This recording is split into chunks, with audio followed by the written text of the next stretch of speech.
Hello, hello. Welcome to Thoughts Process, brought to you by Thoughts Cost.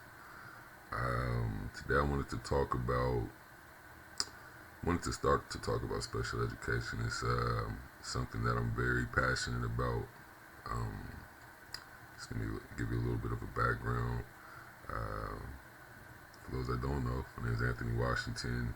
I've been in special education for 5 years. The last 2 years I've been a head teacher.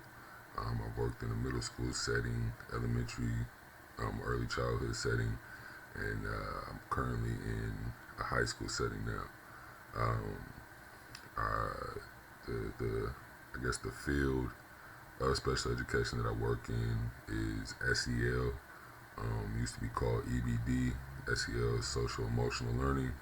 EBD is a term that was utilized, but had a lot of negative connotation towards it. I'm going to get into why social and emotional learning is also incorrect. Um, Although I like the name, when we start to think about what academics, what learning looks like for some of these students, um, we start to understand that there's not much social and emotional learning going on. All right, so I wanted to be a teacher for a long time. Got off the path a little bit, played basketball, not complaining about that, had a lot of injuries, and I was slowly brought back to education. I had a mom that was really big on school, and when I started to play ball, I kind of lost track of that. And so when I had the opportunity to teach, I wanted to make sure that I was teaching kids that needed to really understand that their actions right now are going to impact their future, regardless of anybody's telling them, um, regardless of anybody's telling that. And so I wanted to work with black kids, black boys especially, but I didn't realize that I would be in special education doing that. The first job I had in the school was as a instructional assistant or a paraprofessional, and I was tasked with working with a head teacher, basically just in a classroom all day uh, with black boys who, for the most part, were not really allowed in gen ed classes. They kind of just stayed in one class, and that was okay. Um, and it was at that point, instead of wanting to teach history, instead of wanting to teach, all these other subjects that I wanted to teach, um, I made it a point, like, I need to be, this is where I need to be. I need to figure out, what credentials I need to become a head teacher. These are the kids that I need to work with, that I need to advocate for, and hopefully someday can help change just how that system looks. Um, So, I won't get into the whole story. There's a couple different components that I'll focus on. But today, I just wanted to kind of really think about a new approach to SPED for black children. And I think this new approach will actually, it will benefit other kids, right, of other races and ethnicities. But my primary focus right now is trying to figure out a new approach to special education for black children. Even calling it special education doesn't need to be called that. And the reason that I say that is, in my time in SPED, with the exception of working at the EEU, um, educational experimental educational unit on University of Washington's campus, which is all kids of all races, all communities, neurodiverse, neurotypical. So meaning that you may have had a kid with cerebral palsy, autism, Down syndrome, all in the same classroom, with kids that would be considered neurotypical. Okay, so want to make sure we get these terms correct. I've heard a couple people say retarded and all these different things, and regular kids, and those are wrong terms. Okay, so if you're ever speaking on um, special education, or anything to do with disabilities, anything like that, you want to try to find terms that are respectful, that don't cause harm. And yeah, I had a professor at the University of Washington who utilized the terms neurotypical and neurodiverse, and I've been comfortable with that term ever since. Um, so, I guess coming back, thinking about the new approach to SPED for Black children. There's a couple reasons for it. A lot of the times, the children that I've worked with the exception of the EEU, have been neurotypical. Okay, or they have disabilities that you would consider invisible, right? So ADHD, things like that. And so what I've noticed is all of these kids are very capable of being in the gen ed classes, right? Another thing that I've noticed working in early childhood, middle school, and high school now, I've also noticed that a kid early on may be very capable of being in gen ed classes, but there may be a behavior issue or something along those lines, or the teacher just can't handle having a kid in the class. As a result, the kid gets put in SPED, where they spend a large portion of the day in one classroom, usually get their science classes taken away, and over a period of time, you see a level of regression. You see them turn into go from students, right, that are fully capable, to all of a sudden now a student that gets to middle school from elementary school with gaps. Then the same process happens. Behaviors get worse. They increase. Kids spend even less time in a gen ed setting.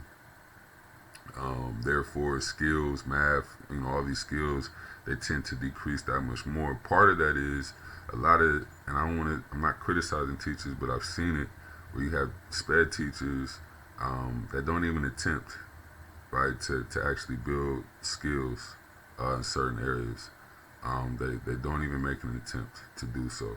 And so that's also part of it. But they're in middle school. They don't have all the skills necessary to be successful. They get in more trouble. Which means they need to be out of gen ed classes that much more. And now it's not only behavior. Now it is because of academics. They get to high school, and all of a sudden, what I've noticed is, just based on how the class structures are, based on some of the things that take place, I'm just supposed to manage, right? A SPED teacher is considered a case manager. And the more I've worked in special education, the more I realize why that title is given, why we're called case managers. Because by the time a kid gets to high school, it seems like you're only supposed to manage these guys, manage their behaviors. If they're not doing well in school, you don't accept that. You do what you can, but it's a lack of support. For the SPED teacher, which means there's a lack of support for what the student actually needs. And so I kind of wanted to get into some specifics about, not really dig deep. It's going to be a quick video, but just kind of talk about some things that could be different, so that maybe society can start to think about ways. One, the segregation that's happening within schools, right? The disproportionate number of African Americans, kids, period, and African American boys in SEL settings, social emotional settings. Just hopefully getting people to understand that when we talk about institutional racism, we talk about socialization, and you look at the statistics for kids in SEL programs, you start to understand what they're being socialized for. And we'll get into that a little bit later. But just wanted to quickly talk about a few areas that I feel would make social emotional learning a lot more beneficial for all kids, and especially young Black boys and girls. All right, so the first area that I just don't understand is we're dealing with kids. This is social emotional learning, and there's no mental health. Right, counselors and therapists, anything like that, are optional. To me, it's like if you're really trying to unlock If you're trying to build a kid up, develop a kid up, and you know that they're having issues socially and emotionally, not providing mental health services um, puts you at a great disadvantage. And it's going to make anything that you're trying to do for a kid extremely hard, because teachers, we're not psychiatrists, psychologists, or anything like that. And so, as a result, you know, there's a part of our job, sped teachers is a part of our job that we're not necessarily qualified for. And I think that that needs to be something that's really stressed as we think about ways that we could change special education for all children, but especially black children in social emotional um, settings. And just thinking about the importance of mental health, we know that it's frowned upon in the African American community. I don't want to say frowned upon, but it's taboo. It's taboo, and it's something that is, I'm noticing it's starting to be a lot more accepted over the last few years, and these kids need it. They need to talk to somebody about the experiences that they're having. They need to learn coping methods and things like that. And it goes beyond what you would learn in a life skills class. It goes beyond what you may learn, on a one-on-one talk with your mentor or your IA. It goes deeper than that. And so, one thing that I really want to see is mental health being emphasized for kids with social and emotional, are in the social emotional setting. And right now that is not the case. And in fact, even referring kids, it takes a good deal of time to get kids, the services that may help them, when it comes to mental health. And again, I'm gonna have actually a episode on each of these topics. I just wanted to bring them to the table, get people to start to think about some of the things that I've seen that really need to change. And maybe we can change them together. Another thing that really bothers me, being a high school teacher, and this would be in any grade, but in high school, modified grades. So right now, if a kid is in SPED, depending on the department, right, SEL classes, a lot of the classes that they're taking are modified, which means that there's an M next to the grade. They could get an A in the class, but there's an M next to it. Sometimes there's an assumption made that if a kid has an IEP, they need a modified class. That's not fair, right? We can't make that assumption. We need to at least give a student an opportunity to see if he can pass the class without putting an M by it. The reason the M is upsetting to me is because there are colleges that don't necessarily recognize that M. There are colleges that do, but there's certain colleges that don't. And so you limit the amount of schools that a kid could potentially go to. And I don't think that's fair. It's not inclusive. It's not something that we should embrace, but it's something that's practiced. And so you end up seeing kids needing a lot more schooling after they're actually done with high school as a result of that, in order to get certain credits, and in some cases just to get the subject matter. One thing that's really not emphasized, if you look at it, right, we give the kids all the snacks, but one thing that's usually missing, that I've seen missing, is content, expectation, and accountability. So much so that if you provide content, expectation, and accountability, you'll actually have students rejecting that, right? Especially by high school, they get used to not having to do all of the work assigned. They get used to the lack of consequence for not having to do the work. And what that does is gives them a false sense of reality, because when they get to high school, when they get outside of high school, that's not how life works. And so there needs to be some type of system put in place to where there's a curriculum for SEL students that mirrors gen ed curriculums with modifications and accommodations already built in. But and this could be, as opposed to reading something, you had to watch a video on it. As opposed to writing a paper on it, you had to, write a speech and put it on a video, or just things like that. Right? There's things to where you can replace an activity with something else and still be able to give students full credit. Right? And I've seen it. When you start to think about comprehension and things like that, we had to expand our thought process around that type of stuff.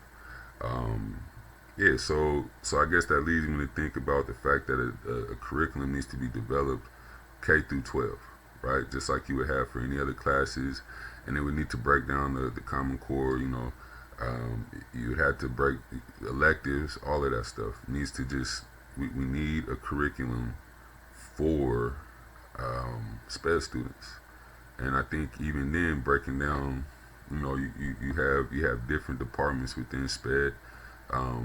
Looking at it further, obviously that would be people sitting down and really coming up with ways to create this curriculum, where you're still hitting all the same points, but you're just doing it in a different way that really embraces um, both neurotypical and neurodiverse kids that are in SPED.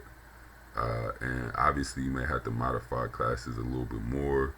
But if you're already doing that, if you're already putting those options, if you're embedding those options into lessons, I think that would make it easier for gen ed teachers to find ways to not have to give that modified grade, and still allow SPED students.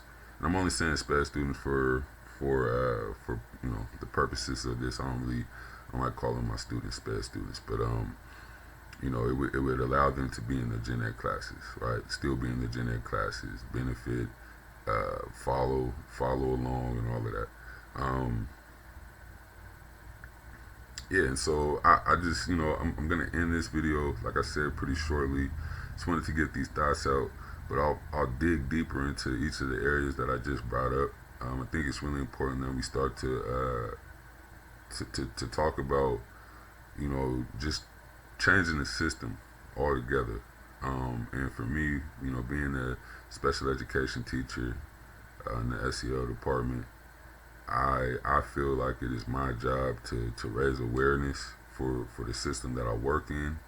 And this is not to be critical in the sense of, I'm talking against. I work within the system. And so for me, it's really important to make the changes that I see. And if I can get others to be more aware of it, if I can get others that may be interested in changing things as well, we can work together to build a better system that works for all students and truly benefits black and brown children, boys and girls. And so that's my mission. Thank you for listening. Like I said, I'll be breaking down these topics more, going into a little bit more detail, giving some statistics on each of the things that I brought up today. But I just wanted to get it out there. I just wanted people to really understand that there's a lot of work that needs to be done. And there's very few people doing it. Part of the reason people, and I guess I'm speaking on, from again, 5 years, African American community. I can only speak on that for the most part. There's a stigma attached to special education. You're not a real teacher. You're not the students are bad. There's all these different, just negativity tied to it. And people that fight for injustice, fight against injustice, fight for, equity, they tend to leave out SPED a lot of the times, not really understanding that our kids, our black children, are being segregated, are being cheated out of an education, and we need to focus on it more, because there are a number of kids who should not be in SPED, but are there for behavioral reasons. They're given disabilities that justify them being in special education. If you talk to these kids, if you see these kids in school, in my classes, you'll see a totally different kid than you'll see in gen ed classes. Some of that is because you get to build relationships with students in sped classes that you don't necessarily get to build in gen ed. And then some of that is just a lack of expectation that teachers have when they see that IEP symbol next to a kid. I try my best, and I get some pushback, but I try my best to raise the bar up. Do I adjust how I present that information? Yes.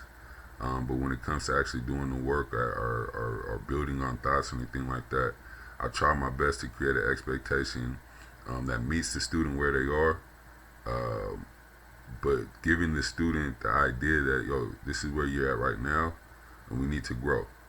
And because we're in high school, we have less time to grow. So we need to do everything in our power to really buckle down and understand that after this, if we don't have some of these skills, it can make life a little bit harder. So yeah, I don't want to go any further, but I just want people to start to be more aware of what's taking place in our schools. It's not just this white teacher this and blah blah blah. There's a whole bunch of dynamics that take place in the school. We only talk about a few of them, and so I want people to start to really think about the fact that you have black boys and girls that spend large majorities of time in one classroom where they're, another example, as a new teacher, I was asked to basically build curriculums for 4 different classes with no help, no support. And then, again, this is not a knock, right? I think this is something that all teachers deal with. But if you're really trying to help these kids, there's no way that you ask a first-year teacher to teach 4 different subjects to students at all different types of levels and expect that teacher to have maximum success without any extra guidance, any extra resources, or anything like that. And again, I'll talk more about that. But I hope everyone's having an amazing day, and you'll be hearing more from me soon. Please tap the like button, give us a follow, subscribe, and we'll be hitting you guys with more content within this area and a number of other areas. All right, peace.